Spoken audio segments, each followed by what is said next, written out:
Welcome to Overthinking Eurovision. I'm Matt Rather. Since the 17th century, the trend-setting styles of Paris would lazily drift across the Channel to hit the streets of London unfashionably late. And with Eurovision too, France may also be a season ahead of the UK. Consider this.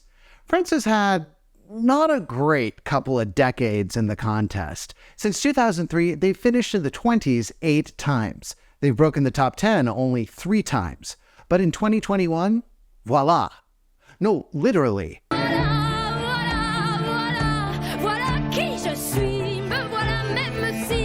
Barbara Pravi's song came in second place, finishing only 25 points behind Måneskin. France has not done this well since 1991. In other words, France had a Sam Ryder a year before the UK did. So last year, France tried to keep the momentum going by harnessing some of that Go-A energy, fusing traditional folk sounds with highly energetic electronic dance music. Foulaine was in the Breton language, which has only a couple 100,000 speakers left. On the bright side, they have a pretty cool goth American flag. The song looks strong on paper. It had a trendy ethnic sound, it was catchy, the guy was hot, and the presentation was full of intensity and mystery. It felt like the kind of entry that pulls in votes from artsy jurors as well as molly-popping club kids. But when the smoke from all those torches cleared, France managed only 9 points from the juries and 8 points from the televoting. They finished in 24th place out of 25 countries. Alvin! Oh, I'm sorry. Do you guys have the chipmunks over there? Just ignore that joke if you don't. So what went wrong here? There are a few theories. First, the live vocals were a little wobbly compared to the studio vocals. It was pitchy in spots. I don't know. I didn't feel it. Secondly, the camera angles in the Eurovision performance weren't nearly as cool and artsy as the ones on the national selection performance. Perhaps there's a reason why the French invented the term mise en scène. Also, Ukraine and Moldova's folk-infused songs were so popular, maybe they sucked up all the folk votes. But most interesting to us was the idea that voters didn't like Foulaine because it didn't feel Frenchy enough. There's a theory that voters like it when countries fulfill the audience's expectation of what that country is like. Slow-mo felt Spanish. Going back a few years, Grande Amore felt Italian. Foulaine was certainly ethnically specific, but not in a way that struck the audience as French, and that left people cold. Now, of course, many countries use the exact opposite strategy, singing in English and sending a song that feels like it could have come from anywhere. This year, Austria could have sent a traditional folk group.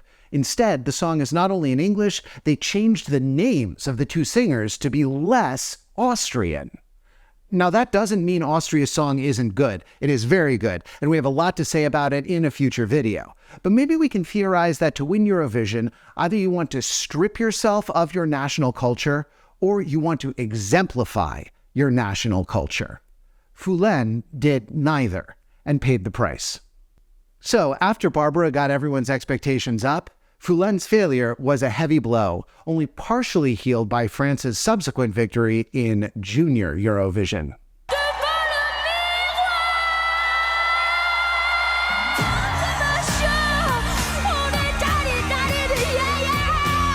Toutes nos félicitations, le petit Elvis. I wonder who wrote that fun song. Wow, Barbara is really on a Eurovision roll. At first, the French broadcaster announced it was planning another national selection show for early 2023. But after staring at that Turin scoreboard for a few months, they came to an inescapable conclusion. Democracy simply doesn't work. And so, just as it did in 1804 and 1851, France abandoned its Republican ideals. On January 12th, it was announced the national selection show was guillotined, and France would be represented by La Zarra.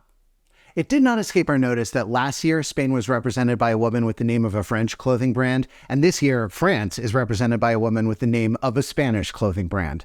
We think it's a coincidence, but if the UK sends Gucci Mane and Italy sends a guy named like Mario Burberry or something, it's probably some kind of Illuminati ritual. Now, before we really dig in, a warning. This video will contain a lot of French words, badly pronounced by me.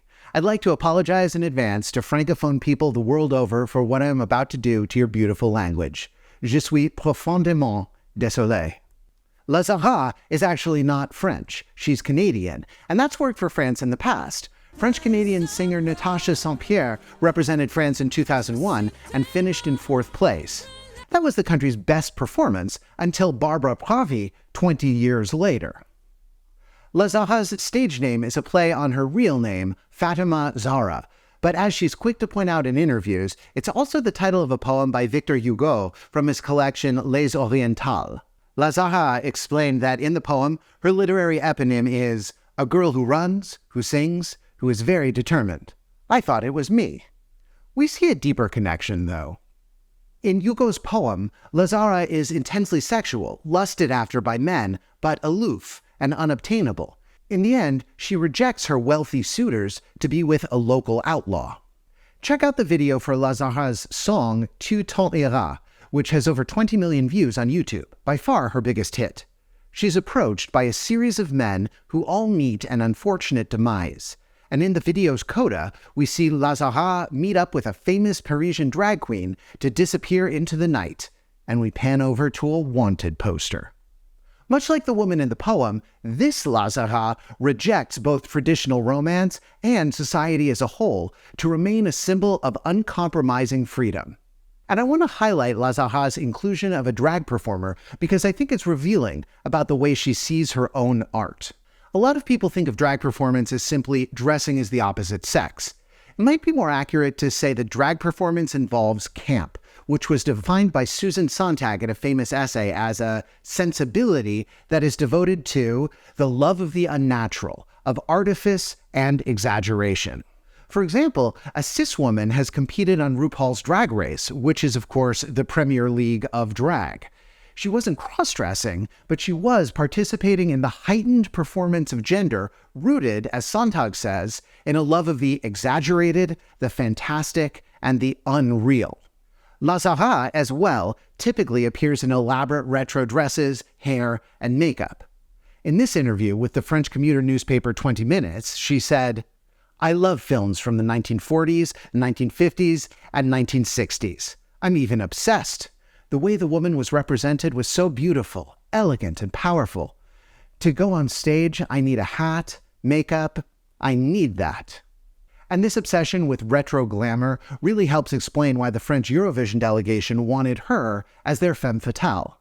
The official press release announcing her selection described Zarra this way: the classy and flashy style of Audrey Hepburn or Marilyn Monroe, with the sense of tragedy of Edith Piaf, the postmodern intoxication of Lady Gaga, the naked frankness of Barbara, and the fragility of Dalida. I mean, wouldn't that be an excellent drag show? Several American states would ban it sight unseen.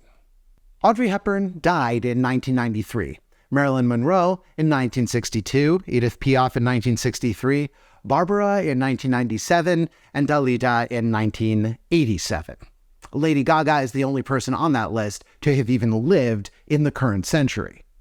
So remember the list of reasons Foulaine flopped? What the selection of Zarra says to us is that the French delegation really believes it was number 4, as opposed to the voters who thought it was number 2.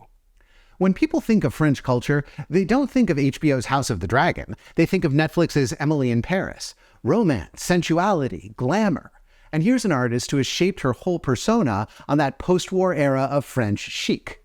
It's like the French Eurovision delegation is saying, fine, you guys want us to be French? We'll give you the most stereotypically French woman who has ever Frenched, even if we have to go to Canada to find her. By the way, speaking of Emily in Paris... I mean, the reason I didn't want to sell Mon Soleil is because I had already submitted it to the Eurovision Song Contest. What are you saying? We're going to Eurovision! I guess even on TV, France doesn't do a national selection show anymore. But let's talk about the real Eurovision song. Toutes ces belles promesses que j'entends, ce n'est que du vent, évidemment. Évidemment falls within the tradition of French chanson music. That's a word that has been used to describe various kinds of songs since the Middle Ages, but in the 20th century, it came to refer to pop music where there's a focus on poetic use of the French language. chanson singers fill their songs with complex metaphors, wordplay, even storytelling and theatricality. So how French is Évidemment? It's so French that Zarra actually mentions France in the lyrics, with the same red-hot intensity with which Gerard Butler once declared, "This is Sparta!" À chanter la grande France. This lyric translates to, "Did I succeed in singing the great France?" And it's not just a musical crescendo, it's a pivot point for the whole meaning of the song. Up to this moment, Zarra seemed to be singing about a heartbroken, sadder but wiser young woman. The line about the great France reveals that the song is not about a love affair, as we might expect, but about her hopes and dreams as a singer. The relationship she's singing about is her relationship with the French public. And this is a bit of a trope in French music. Take the singer Barbara and one of her signature numbers, Ma plus belle histoire d'amour. Once again, it seems like it could easily be about a bittersweet love affair, but there's something a little off about her choice of pronoun. Ma plus belle histoire d'amour, c'est vous. That vous could be referring to a man, but it would be a strangely formal way to talk about a lover. Most French speakers would interpret this as, "My most beautiful love story, it is all of you." And indeed, the story goes that Barbara was inspired to write this song after a concert in which she was showered with rapturous applause. She first performed it the next year on that same stage. So what else is Frenchy here? Well, après le beau temps vient la pluie is a close paraphrase of a famous French proverb, après la pluie vient le beau temps, which basically means, after the rain, nice weather. The sun will shine on us again. And then there's that greasy, rough right at the start. Mes yeux, mes reins. This is not technically a rolled R. When you roll or tap an R, as in Spanish, your tongue is vibrating. What Zarra is doing is way back in the throat. You might call it an exaggerated Parisian R, and it was popularized by mid-century singers like Edith Piaf. And finally, there's that high-fashion look that screams, ooh la la. Barbara Pravi did the beret thing in her music video from 2021. What Zarra is wearing is a fascinator, a piece of headwear that occupies a vague middle ground between hat and fancy hair clip. Most Americans hadn't heard of these at all until Kate Middleton came on the scene. But the Wikipedia page for Fascinator offers a picture of Marie Antoinette as an example. And who is more French than Marie Antoinette? What? You're telling me she's not French, she's Austrian? Gosh, next they're going to tell me that Cleopatra is an Egyptian. I'm going to tell him. Don't you dare. But there's one respect in which Évidemment is less traditional than Voila from 2021. Voila stuck with classic, piano-driven instrumentation, something you could imagine hearing in a smoky cafe. Zarra may adore super traditional French fashion, but musically, she's always been a bit of a hybrid. One of her very first songs was a collaboration with the French rapper Niro. It's not surprising that Zarra would give traditional chanson music a modern pop spin, but maybe it's a little surprising that she went the full disco. If this song does well, it will be a bitter pill to swallow for anyone who is a fan of Slovenia's song from last year. There are dozens of us. Dozens! But merging traditional French music with modern beats is actually pretty common. The singer Indila had some huge international hits around 10 years ago with this kind of sound.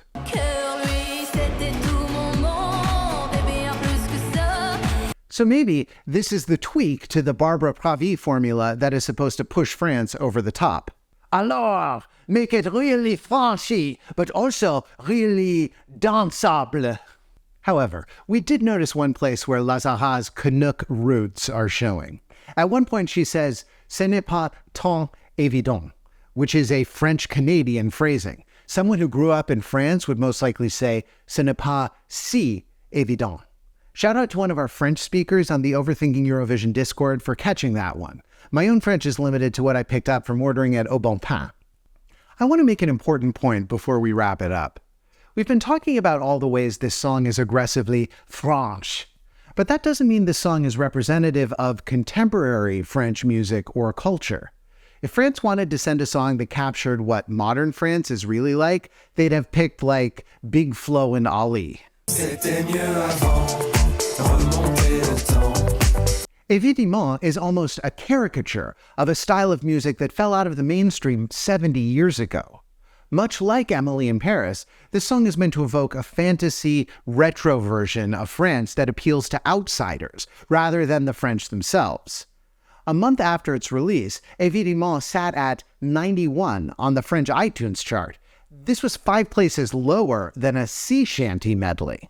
There once was a ship that put to sea, and the name of the ship was the Billy O.T. France, are we doing sea shanties again? I thought we got that out of our system during lockdown. Soon may the weatherman come to bring us sugar and tea and rum. It's interesting that in order to win over the rest of the world, France has decided to craft a love letter to itself. And the crazy thing is, it just might work. Because maybe more than any other country in Eurovision, people love the idea of France. It's become an international shorthand for romance, style, and beauty. I'm actually going there on my honeymoon in May once Eurovision is done. And even though the real France is currently drowning in thousands of tons of garbage, the France of our imagination always smells like sweet perfume. And just maybe, ça sent la victoire. We'll see you next time.